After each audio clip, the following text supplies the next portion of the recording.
Hey there, YouTube land. So tonight I've been watching some videos by Dana DVD and by Falgar.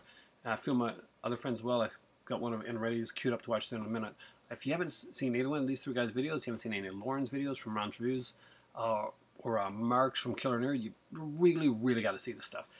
Anyway, it's been a while since I've really sat down and did one of these listy type of videos, and I kind of wanted to get back into that a little bit and do something, kind of keep the channel going, because the last one we did, I think me and Matthew did the Leprechaun Origins one, and lately work's been kind of crazy. I've been going into to writing again. I'm looking to take up writing. As you guys probably know, you watch my channel. I am a writer. That was my trade before, but so I kind of trying to get back into it, get back into doing a little bit more reading as well. So yeah, some different stuff coming up on the horizon. My birthday is at the last of March, so hopefully I'll have a decent birthday haul. I did get a lot of early birthday presents, so I should still have some interesting stuff to show you, though. Some pretty cool stuff. So fingers crossed on that one. Now, what did I do? I did it into three categories. Then these aren't the top one. It says the top list, but this doesn't mean it's the top one. So, because I would have put on stuff, the Halloween set and all that stuff. But these are just my top 11 go-tos in three categories of movies that I watch a lot of: Scream Factory, of Arrow Video, and the Criterions. And as you guys know, you've seen a lot of my videos now. You see me list all my Scream Factories, all my Arrows, and all my all my Criterions over and over and over again. So I wanted to do something a little different. Kind of, here's the ones that I watch a lot of and that I kind of go to. So I'm going to list them out to you, show them to you, show you why I go to them. I've only chosen Blu-rays in this one because I want to do DVD in another section. So that may be tonight or maybe another night. And it depends on a lot of things. How will this video do? So let's go.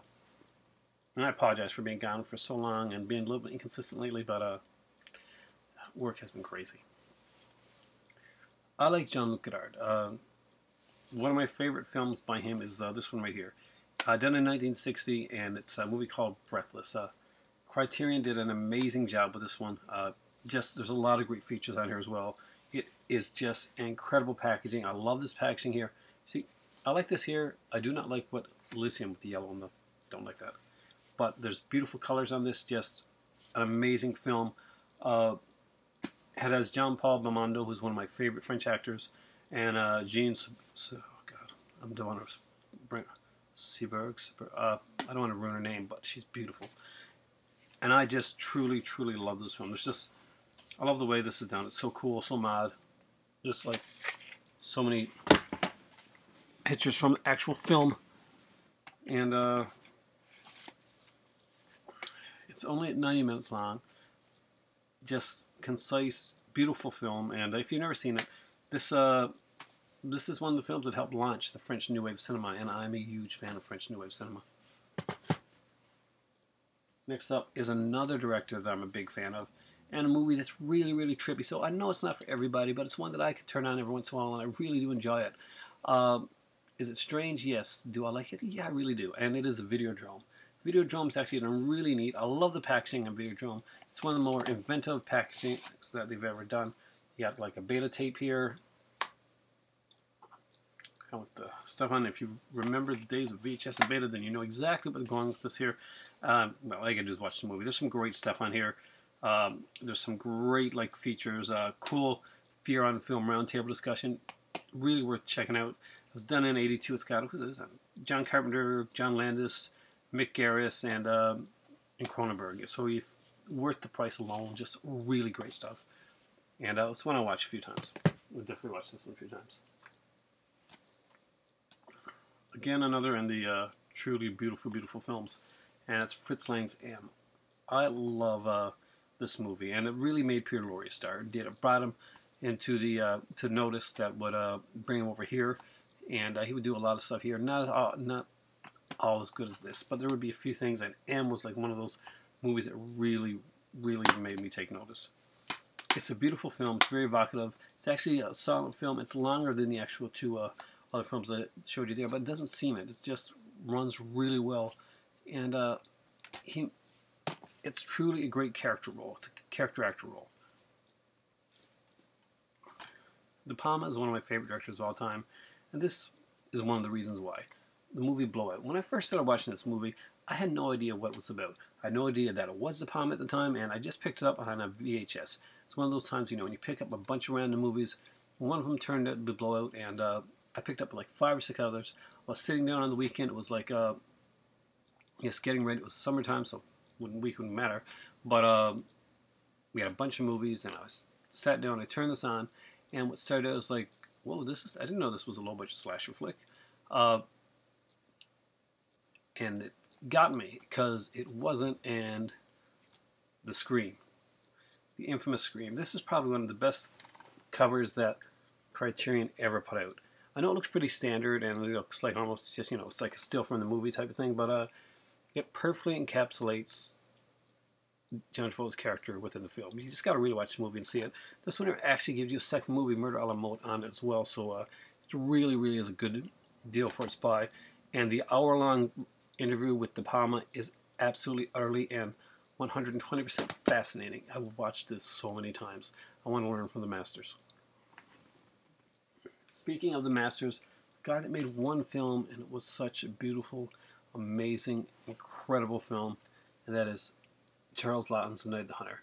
Robert Mitchum Knox said the Park Lewis and Shea Winters does an amazing job as usual. She's an incredible actress. She really doesn't get the credit that she deserves, and I'm not sure why, but she is really an incredible actress. We have Peter Graves in a very small role in this one here, but a very important role. Just a beautiful film. Everything about this film is just shot beautifully. It's just paced so well. You know, it's 93 very fast minutes. You're not going to be bored for a second. It's just a great movie. It's almost like a fairy tale. It's almost like one of those Grimm's fairy tales type things. I think that's what it says on here. A modern Grimm's fairy tale type of thing. Yeah. And it's true. It is kind of fairy tale-like when you think of like the witches and the evil. There's no witches in this. But the evil adult figures. Next up is A Man Who Knew Too Much. And to this day, this probably is I think it's my favorite out of the Hitchcock ones that came out on Criterion. I just love Peter Lorre in this film here. Now, there is another version of The Man Who Knew Too Much. When Hitchcock came to the U.S., to North America, basically, The Man Who Knew Too Much was one of the films that he redid. He redid it in a much more glamorized Hollywood type way. And although I love Morocco and it's used in the door stage of Stewart, Man Who Knew Too Much, which is a fantastic little film, it's not Hitchcock's best, and it doesn't show him at his greatest. The Man Who Knew Too Much, the original one, does show Hitchcock at one of his best. When you're studying film and filmmaking, The Man Who Knew Too Much is a great study of just film editing. Hell, Hitchcock has taken this film here, like 75 minutes long, and just packed so much into it. It made it so advanced and just really did an incredible job. All the actors are here. I mean, he was doing strong female characters in 1934 when we're going back where sometimes today, if it wasn't for Ripley and characters like that. But yeah, there was strong kick-ass female characters in The Man Who Knew Too Much. This is just a fantastic film. It's brutal. The gunfight is incredibly well done, and you put this one up next to the remake. As fun as the remake is, and popcorny and stuff like that, and I hate to say popcorn when I talk about Hitchcock's movies because I love Hitchcock. He's one of my favorite directors of all time. That's one of the films that let me down over the years, was The Man Who Knew Too Much. As much as I would hum along to Que Sera, Sera, and I love Doris Day, she's such a beautiful woman. And Jimmy Stewart was just incredible in the film. The villains in the sequel, in the remake, were bland, and this was just a better film. And it's a great Criterion, by the way. Just check it out. There's an illustrated Hitchcock on here as well. Great interviews, just some great stuff on here. Great film. Kiss Me Deadly was probably the film that got me into Criterions. Yeah, I got into Criterions fairly late as compared to like many other people. I had some Criterions and didn't even realize that they were Criterion. I wasn't even into what Criterion was. I just knew that I liked some of the films, and I found some of them were really expensive. But Kiss Me Deadly was one of my favorite movies of all time, and I knew I wanted to have it. If you've been watching my channel for a while, then you see me like extol the virtues of Kiss Me Deadly many times. I got many of my friends like my good friend Sammy, picked up Kiss Me Deadly. I think due to my, I hope he liked it a lot because it's a favorite of mine, and I really, the Robert Aldrich produced and directed this film. We got a Ralph Meeker in the lead role here, and you know, he's playing Mike Hammer, doing a great job of it. It's a really cool film. It's inspired so many other films like Repo Man and films like that. Just incredible stuff. Love this pulp cover. It looks just like one of those pulp covers from the back in the day, and great stuff. Great interview with Mickey Spillane on here as well, by the way. You just got to check that out. Just some amazing stuff. If you have not got Kiss Me Deadly in your Criterion collection, the next time Criterion sale comes up, make sure that this is one of the ones that is in your shopping cart. You will thank me for it. It is that good of a film.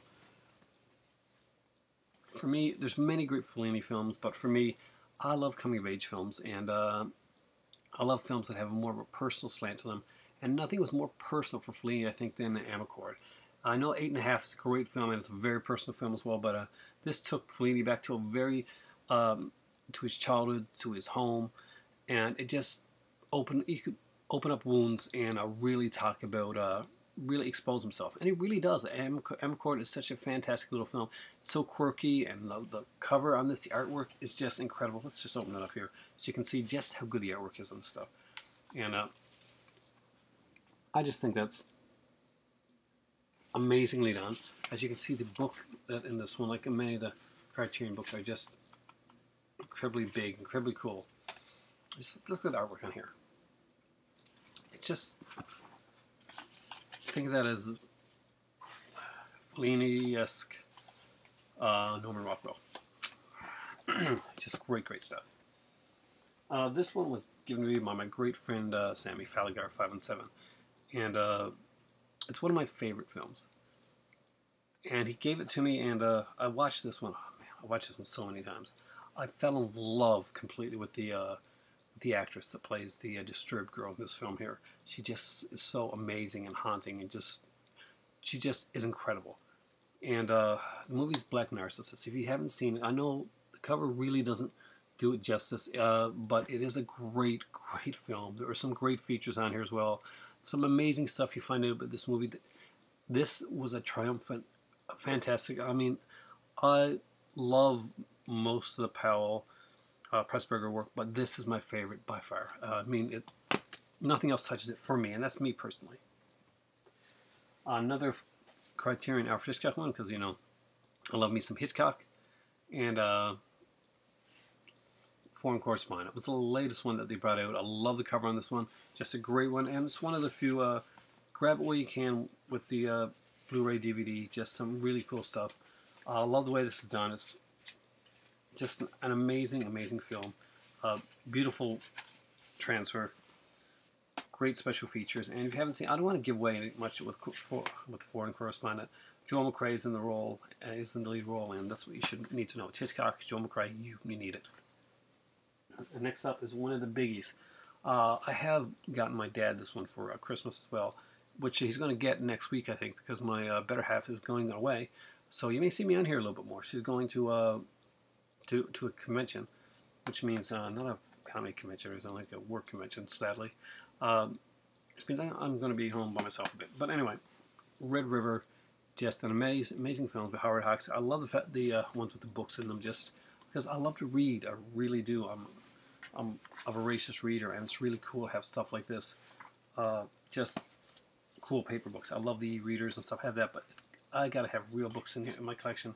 Just great stuff you can just get into, and I really can't get into some of the stuff. I love this movie. So those are my Criterion go-tos. Like I said, they're not the best Criterion. They're not what I'm saying. Oh, these are the best 10 Criterions that are out there or anything like that. I'm just giving you my go-to films of, like, if I go and I pick out a Criterion or these tend to be ones that I end up going for more than others. So on the Blu-ray section. So we're only going with my Blu-rays there right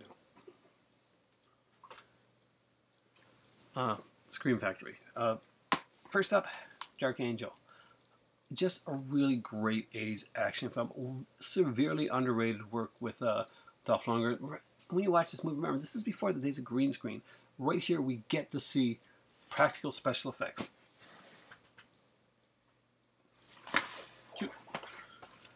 I love practical special effects. They just do some great stuff here. There's some great special features on here. Interviews are amazing, and check it out. It's really an underrated movie. People didn't pick it up as one of the cheaper ones. I think it's really worth getting. Next up is Day of the Dead. Just love this one here. I'm a really big fan of Day of the Dead. It's one of my favorite Romero films. It has a great documentary on here as well. Nothing to hate on that one. Next up is one that not very many people are going to have on their selection of the 11 go-to films for their Scream Factory. But this is a fun one, and you got to have stuff that's fun and you can watch. You know, I can definitely rewatch this one, and I've rewatched it a couple times already since I got it. My better half liked it actually more than the original, which I'm not sure if I agree with that, but I did find this to be an extremely fun film with some great cameos and a lot of stunt casting, but it kind of worked for the film. And that was Pumpkinhead 2 Blood Wings. I just really liked it. It's one that one of my friends actually will not acknowledge because he's such a big fan of the original Pumpkinhead. But I thought Blood Wings was really fun. I thought the features were cool, and just had some awesome stuff on it. And I was really surprised with how well they did with the creature, considering the lower budget that they had. Ginger Snaps is a must, and it's a go-to for me. I've watched the feature on this. It's about 45-50 minutes long. I've watched it about 3 to 4 times already. I do love this film. Actually, even have this one here. Congratulations to Parsnip Burger, Matthew, who just won was one of the winners to a recent contest. So one of Jay's contests. So absolute sublime. One who was a very great YouTuber, by the way. So Matthew, hey, and I'm getting back to you on your messages. I've just been off of a lot of this stuff lately. And Chips is a fun series. I need to grab more of it. I have season 2. Sorry, but this out here. I have season 2, and it has a really cool feature, kind of like greatest parts or something like that. Gotta check that out again. Anyway, Ginger Snaps, amazing film. Just I love this Canadiana horror. We do it well. We do. Canada does horror well. We're isolated. We're cold half the time. Winter lasts way longer. We have much to be angry about, and Ginger Snaps just is a really great film. If you haven't seen it, it's a really great werewolf film. I'm a really big fan of werewolf movies, and this is one of my favorites. I had a complete crush on Catherine Isabel nowadays. She's just gorgeous. She turned into a beautiful young woman, and actually so did the other actress, whose name, unfortunately, I have to look at to remember. And it's a shame because she's so good in this movie. Emily Perkins, yeah. They really do. I love both their work. I remember Catherine Isabel was in an episode of Smallville, where she ended up in a coma for most of it, which was kind of annoying. From Beyond, one of my favorite H.P. Lovecraft films. I just love this. Jeffrey Combs is one of those actors that I met and I was pretty awestruck about. Just very cool guy. Very cool features, really funny stories on there. Some amazing stuff, and I've kept the red sticker on there because some people find it hard to find them with stickers and slips and that, and I try to keep my slips intact. Next up is Pumpkinhead. I'm a really big fan of this movie right here. As you know, I'm a big fan of Pumpkinhead too, so obviously I'm a huge fan of Pumpkinhead. It's such a great film. It's got to be one of the best covers too. So whoever got the posters for the Pumpkin one, you're a lucky guy because it's really freaking cool. Just again, great features, great stuff on here. There's amazing featurettes on here. If you haven't seen Pumpkinhead, really, you owe it to yourself to go pick it up, check it out, watch it. You will enjoy it. This will be one of your go-to movies for Halloween every year. It is just one of those type of films. And speaking of go-to movies for Halloween, Ned the Demons, a really fun film. It's got Kathy Podwell, Linnea Quigley. Oh my God, what's the actress's name now that plays Angela? Because she is such a different Amelia Kincaid. She's unique. She's fun. She's you'll find out a lot better in this one because she's interviewed, and it's interesting. Check it out. Going along with that type of stuff, I loved Witchboard. It is just such a fun film. Some people like you'll go with Night the Demon. Like Witchboard's an okay film, but no, I really liked Witchboard, and I liked the bromance between the two lead actors, between Todd Allen and Stephen Nichols. He just did a great job. I originally saw this movie because the days were life saving, and I thought, oh, cool, the guy that plays Patch is going to be in a horror film, And I saw Tawny Katane. I'm like, cool, the girl that's really hot in all those Whitesnake videos in a horror film. And Witchboard, just an amazing film. Very fun. Highly underrated. Sleepaway Camp. I am so excited about the 2 and 3. I love Sleepaway Camp. I love 2 and 3. I love 2 especially. 2 is my favorite. Honestly, as much as I love this film, I love 2. It's just so kitschy and cool, and Pamela Springs' theme is awesome. But Felissa Rose would do just an incredible job in this. We had a bunch of like nun-actors in this film, and that's not an insult. Basically, they wanted to go with nun-actors to give more of a realistic type of feel to the film, and it does.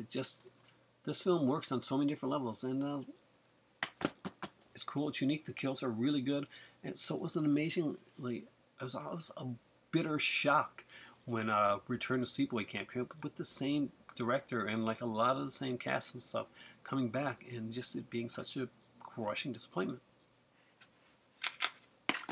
Sleepaway Camp would not do that. Sleepaway Camp will be cool. You'll get to see some great features on there, and you'll see an interesting short film. Yeah, we'll go with that. Yeah. Dolls, just a fantastic film. Not too long, one of the pre-full moon things. Basically, I think when they're Empire Pictures is when they did Dolls. Love this movie here. Just great stuff. It's like it really is kind of like a evil little fairy tale, and amazing stuff. See the origin of this new punch, and just watch this. You will really be entranced by this film. It runs really, doesn't run long at all. It goes really fast. The girl from Aha, Take On Me video, she's in there. Go and find her. And of course, you can't have a list of go-to movies without one of my favorites. Well, you can, but I can't. And that would be Nightbreed. I just love this film. The director's cut has some great stuff on it. So does the theatrical cut. Why did I bring this edition? Because I do have the theatrical cut on its own as well. Well, honestly, both versions are cool. So they're go-tos for different reasons. But I do open this one up a lot. I do find Nightbreed fun, and I still have to do a review of Nightbreed. So I want to, before a review a movie, I usually like to sit down and watch it. Again, no matter if I've watched it recently, but like a day or two ago, I'll always sit down and watch the movie and then do the review right afterwards. I don't like to write things down or anything like that. I kind of like to go with my fresh gut reaction to the films. So, we're almost there. All we have left is the Arrow of the company that I'm probably one of the biggest fans of. You guys that don't have region free players are finally getting to get Arrow films, and I hope you guys are taking advantage of the fact that Arrow's coming out with some really great stuff. I think Mark the Devil is out now already. If you don't have Mark the Devil, man, you're missing out on a really great one. But let's go with the first Arrow here. The stuff. I love Larry Cohen. I just love this film. It's just so cool. It's a brilliant satire. Just watch it, and there's so many layers to this film. And it's just fun too. It's just a fun film. There's a great 52-minute documentary on here. Basically, can't get enough of the stuff. So if you haven't checked that out, you really, really should. The Stuff, a great movie. Arrow, for me, is the best edition for that. White of the Eye is an incredible film that I never expected to get a Blu-ray release. I never expected to get a DVD release. I didn't even know if it had one. The last time I'd seen this movie before I got the Arrow edition was on VHS without a case, by the way. There was no case when I got it. It was just like the movie. It had White of the Eye. I had no idea what the movie was about or anything, so I went into this movie totally blind and was completely blown away by what it had done. To me, the emotions and the effects that this film had, and just so well put together, so well shot, so well paced, and so unique and different and twisty. And this is such a great one. There's actually has a documentary on the director that I really got to watch. I haven't checked out yet, but I hear great things about it. It's a feature-length documentary. There's some other great stuff on here too. There's a short film, The Argument, by Camel, that I still have yet to watch. A lot of features on that one here. Check it out, guys. Here's a movie that is not considered classic because of the company it came out from. If this movie had come out from Universal or Paramount or MGM, even it would be a classic right now. It would be something that Criterion or someone would have. But because it came out by Canon Films, it didn't get that the notice that it should have, and it really should have. Runaway Train. If you haven't seen this movie, I strongly recommend it. It is a really, really good film. John Voight, Eric Roberts, Rebecca De Mornay. Just a cool, tense film. Great character, great suspense. Some amazing cinematography. And this is based on a script by Akira Kurosawa. So if that hasn't made you want to see it, I can't think of anything else that would.